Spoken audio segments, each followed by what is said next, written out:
TV ವೀಕ್ಷಕರಿಗೆ ನಮಸ್ಕಾರಗಳು. ರೈತರ ಸಮಸ್ಯೆ ಪರಿಹಾರಕ್ಕೆ ಬಜೆಟ್ನಲ್ಲಿ ಕ್ರಮ ಕೈಗೊಳ್ಳುವಂತೆ ಒತ್ತಾಯ. ಸುದ್ದಿಯ ವಿವರ. ಕೋಲಾರ ಜಿಲ್ಲಾ ಕೇಂದ್ರದಲ್ಲಿ ಎಪಿಎಂಸಿ ಮಾರುಕಟ್ಟೆಗೆ ಜಾಗ ಮಂಜೂರು ಸೇರಿದಂತೆ ರೈತರು ಅನುಭವಿಸುತ್ತಿರುವ ಸಮಸ್ಯೆಗಳ ಪರಿಹಾರಕ್ಕೆ ಈ ಸಾಲಿನ ಬಜೆಟ್ನಲ್ಲಿ ಕ್ರಮ ಕೈಗೊಳ್ಳುವಂತೆ ಸರ್ಕಾರವನ್ನು ರೈತ ಸಂಘ ಹಾಗೂ ಹಸಿರು ಸೇನೆ ಕಾರ್ಯಾಧ್ಯಕ್ಷ ಅಭಿಣಿ ಶಿವಪ್ಪ ಒತ್ತಾಯಿಸಿದರು. ನಗರದ ಹೊರವಲಯದ ಜಿಲ್ಲಾಡಳಿತ ಭವನದಲ್ಲಿ ಜಿಲ್ಲಾಧಿಕಾರಿಗಳಿಗೆ ಭೇಟಿ ಮಾಡಿದ ಸಂದರ್ಭದಲ್ಲಿ ಮಾತನಾಡಿದ ಅವರು, ಜಿಲ್ಲೆಯಲ್ಲಿ ಟೊಮೆಟೊ ಹಾಗೂ ತರಕಾರಿ ಮಾರುಕಟ್ಟೆ ಸಮಸ್ಯೆಗಳ ಅಗ್ರವಾಗಿದೆ. ಸರ್ಕಾರ ಕೈಗಾರಿಕೆಗಳಿಗೆ ಜಾಗ ಕೊಡುತ್ತಾರೆ, ಆದರೆ ರೈತರಿಗಾಗಿ ಇರುವ ಎಪಿಎಂಸಿಗೆ ಜಾಗ ಕೊಡುತ್ತಿಲ್ಲ.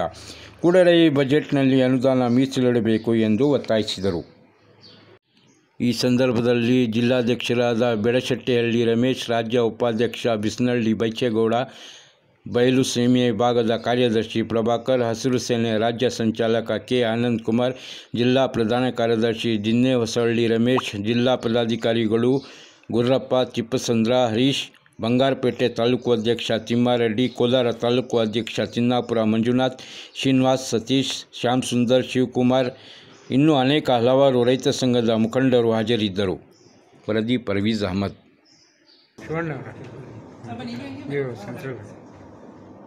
ಅವತ್ತು 2 ದಿನ ಅಂತೂ ಜಿಲ್ಲೆಯಾದ್ಯಂತ ತಮ್ಮ ಬಗ್ಗೆ ತುಂಬ ಮಾತಾಡ್ಕೊಂಡಿದ್ವಿ ಸರ್. ನಾವಂತೂ ತಮ್ಮ ಮುಂದ್ಗಡೆ ಹೇಳೋದಲ್ಲ, ಹಳ್ಳಿ ಮಾತಾಡ್ಕೊಂತ ಇದು ಬಹಳ ಮುಖ್ಯವಾದ ನೀವು ಅವತ್ತು ಆವತ್ತೇ ಕೊಟ್ಬಿಟ್ಟಿದ್ದು ಸಂತೋಷ. ಆಮೇಲೆ ನೀವು ಮಾತಾಡಿ ಸುದ್ದಿ ಇದರೊಳಗಡೆ ಬಹುಶಃ 2 ಮೊದಲನೇದಂತೂ ನಾನೇ ಮಾಡಿಬಿಡ್ತೀನಿ. ಎಪಿಎಂಸಿ ಜಾಗ ಹುಡುಕ್ತಾ ಇದ್ದೀನಿ, ಅದೊಂದು ನಿಮ್ಗೆ ಕೊಟ್ಬಿಟ್ಟು ಅದೊಂದು ದೊಡ್ಡ ಸಮಸ್ಯೆ ರೈತರ ದೃಷ್ಟಿಯಿಂದ. 2ನೇದು ಮೆಡಿಕಲ್ ಕಾಲೇಜ್ ತಾವು ಹೇಳಿದೆ, ನಾನು ಪೇಪರ್ ಓದ್ತಾ ಇದ್ದೀನಿ. ಬಹುಶಃ ಆಗ್ಬಿಟ್ರೆ ಭಾಳ ಬಹುದಿನದ.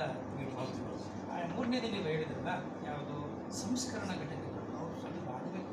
ನೀವು ಕೇಳಿದ್ರೆ ಆಗಲೇ ಆಗ ನಿಮಗೆ ಒಂದಷ್ಟು ಏನಾಗುತ್ತೆ, ಈಗ ದರ ಬಿದ್ದೋದಾಗ ಮಾರುಕಟ್ಟೆ ದರ ಬಿದ್ದೋದಾಗ ಎರಡಕ್ಕೂ ಒಂದಷ್ಟು ಉದ್ಯೋಗಗಳು ಸೃಷ್ಟಿ ಆಗುತ್ತೆ. ಸಣ್ಣ ಪ್ರಮಾಣದಲ್ಲಿ ದೊಡ್ಡ ಇನ್ವೆಸ್ಟ್ಮೆಂಟ್ ಏನು ಬೇಕಾಗುತ್ತೆ. ಈ 3 ನನ್ನ ಪ್ರಕಾರ ಭಾಳ ಸಮಯೋಚಿತವಾಗಿದೆ. ಇವತ್ತೇ ಕಳಿಸ್ಬೇಕು. ಏನು 2025-26ನೇ ಇಸ್ವಿಯ ಕರ್ನಾಟಕ ರಾಜ್ಯದ ಬಜೆಟ್ ಆಯವ್ಯಯ ಪಟ್ಟಿ ಇದೇ 7ನೇ ತಾರೀಕು ಮಂಡನೆ ಆಗಲಿದೆ. ಮಾನ್ಯ ಮುಖ್ಯಮಂತ್ರಿಗಳು ವಿಧಾನಸೌಧದಲ್ಲಿ ಇದೇ ಅಧಿವೇಶನದಲ್ಲಿ ಮಂಡನೆ ಮಾಡಲಿದ್ದಾರೆ. ಅದಕ್ಕೆ ಪೂರ್ವಭಾವಿಯಾಗಿ ನಾವು ಕೋಲಾರ ಜಿಲ್ಲಾ ಕರ್ನಾಟಕ ರಾಜ್ಯ ರೈತ ಸಂಘ ಹಸಿರು ಸೇನೆಯ ಸಮಿತಿಯಿಂದ ನಮ್ಮ ಒಂದಷ್ಟು ಬೇಡಿಕೆಗಳು ಅಂತ ಜಿಲ್ಲೆ ಕಡೆಯಿಂದ ಕಳಿಸ್ಕೊಳ್ಳುವಂಥ ಕಾರ್ಯಕ್ರಮವನ್ನು ಇವತ್ತು ಮಾಡ್ತಾಯಿದ್ವಿ. ಅದನ್ನೇ ಜಿಲ್ಲಾಧಿಕಾರಿಗಳು ಕೊಟ್ಟಿವಿ. ಏನಪ್ಪ ನಮ್ಮ ಬೇಡಿಕೆಗಳು ಅಂದರೆ, ಮೊದಲನೇದಾಗಿ ಇಲ್ಲಿರ್ತಕ್ಕಂಥ ನಮ್ಮ ಎಪಿಎಂಸಿ ಮಾರ್ಕೆಟ್, ಟೊಮಾಟೊ ಮಾರ್ಕೆಟು ಪ್ರಪಂಚದ ಏಷ್ಯಾ ಖಂಡದಲ್ಲಿ ಹೆಸರುವಾಸಿಯಾದಂಥ ಮಾರ್ಕೆಟ್. ಅದು ಅಂಥ ಒಂದು ಮಾರ್ಕೆಟ್ಗೆ ಸೂಕ್ತವಾದ ಸ್ಥಳ ಇಲ್ಲದೆ ಅದು ದಿನೇ ನಷ್ಟಕ ರೂಪಕ್ಕೆ ಹೋಗ್ತಿದೆ. ಆಮೇಲೆ ಇದೇ ಪಕ್ಕದ ನಮ್ಮ ಬಾರ್ಡ್ರಲ್ಲಿರ್ತಕ್ಕಂಥ ಆಂಧ್ರ ಅವರು ವಿಕೋಟೆಯಲ್ಲಿ 100 ಎಕರೆ ಮಾಡಿ ಅವರು ಮಾರ್ಕೆಟ್ ಮಾಡ್ತಾಯಿದ್ದಾರೆ. ಅವ್ರು ಮಾರ್ಕೆಟ್ ಮಾಡೋದು ಇಲ್ತಕ್ಕಂಥ ವ್ಯಾಪಾರಸ್ಥರೆಲ್ಲ ಆ ಕಡೆ ಹೋಗ್ತಾರೆ. ನಾವು ದಿವಾಳಿ ಆಗ್ತೀವಿ. ಹಾಗಾಗಿ ಏನು ಈಗಲೇ ಇದೇ ಬಜೆಟಲ್ಲಿ ಸೂಕ್ತ ಕ್ರಮವನ್ನು ಕೈಗೊಂಡು, ಒಂದು ವೇಳೆ ಜಮೀನು ಲಭ್ಯ ಇಲ್ಲದರೂ ಇದು ಅಕ್ವಿಜೇಷನ್ ಮಾಡ್ಕೊಂಡಾದ್ರೂ ಆ ಒಂದು ಜಮೀನನ್ನು ಒದಗಿಸ್ಕೊಳ್ಬೇಕು. 2ನೇದಾಗಿ ಏನು ನಾವು ಟೊಮಾಟೊ ಬೆಳಿತೀವಿ, ಮಾವು ಬೆಳಿತೀವಿ, ಇದು ಟೊಮಾಟೊ ಮಾವು ನಮಗೆ ತುಂಬ ಲಾಸ್ ಉಂಟು ಮಾಡಿದಾಗ ಅದನ್ನು ಅಟ್ಲೀಸ್ಟ್ ಮಿನಿಮಮ್ ಪ್ರೈಸ್ ಆದರೂ ಬರೋದಕ್ಕೆ ನಮಗೆ ಒಂದು ಸಂಸ್ಕರಣಾ ಘಟಕವನ್ನು ಈ ಜಿಲ್ಲೆಯಲ್ಲಿ ಸ್ಥಾಪನೆ ಮಾಡಬೇಕು. ಏನು ನಾವು ಟೊಮಾಟೊ ಒಂದು ಎಕರೆ ಬೆಳಿಬೇಕಾದ್ರೆ 10 ಲಕ್ಷ ರೂಪಾಯಿ ಖರ್ಚಾಗುತ್ತೆ. ಆ 10 ಲಕ್ಷ ರೂಪಾಯಿ ಖರ್ಚಾಗಿ ಇವಾಗ 100 ರೂಪಾಯಿಗೆ 6 kg ಎಷ್ಟು ಬರ್ತದೆ? ಎಲ್ಲಿ ಹೋಗೋದು ರೈತನು? ಹಾಗಾಗಿ ನೀವೊಂದು ಸಂಸ್ಕರಣಾ ಘಟಕವನ್ನು, ಉಪ ಉತ್ಪನ್ನಗಳ ಘಟಕವನ್ನು ಸ್ಥಾಪನೆ ಮಾಡಿದರೆ ಅದ್ರ ಮುಖಾಂತರ ನಾವು ಏನೋ ಒಂದಷ್ಟು ಮಿನಿಮಮ್ ಪ್ರೈಸ್ ಆದರೂ ನಾವು ಲಾಸ್ ಆಗದೆ ಪಡ್ಕೊತೀವಿ ಅಂತ ಒಂದು ಬೇಡಿಕೆ.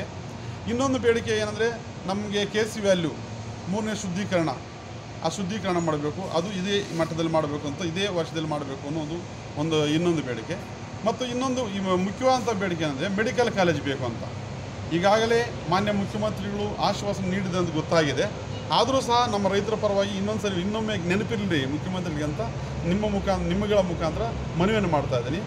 ಜಿಲ್ಲೆಗೊಂದು ಮೆಡಿಕಲ್ ಕಾಲೇಜ್ ಇರಬೇಕು ಅನ್ನೋದು ಅವ್ರ ಸರ್ಕಾರದ ಆಸೆ ಅಂತೆ ನಮ್ಮ ಜಿಲ್ಲೆಗೂ ಸಹ ನೀಡಬೇಕಾಗಿ ಒಂದು ಬೇಡಿಕೆ.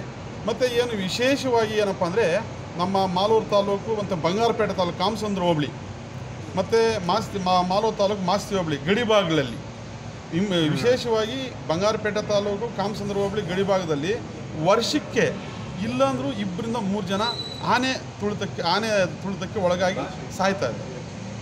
ಹಂಗಾಗಿ ಶಾಶ್ವತವಾದಂಥ ಒಂದು ಪರಿಹಾರ ಒಂದು ತಂತಿ ಬೇಲನ್ನು ನಿರ್ಮಾಣ ಮಾಡಿಕೊಡೋದು ಒಂದು ಶಾಶ್ವತ ಪರಿಹಾರವನ್ನು ಮಾಡಿಸ್ಕೊಡ್ಬೇಕಾಗಿ ಎಲ್ಲ ಸರ್ಕಾರಕ್ಕೆ ಜಿಲ್ಲಾಧಿಕಾರಿಗಳ ಮುಖಾಂತರ ನಾವು ಮನವಿಯನ್ನು ಕೊಟ್ಟಿದ್ವಿ.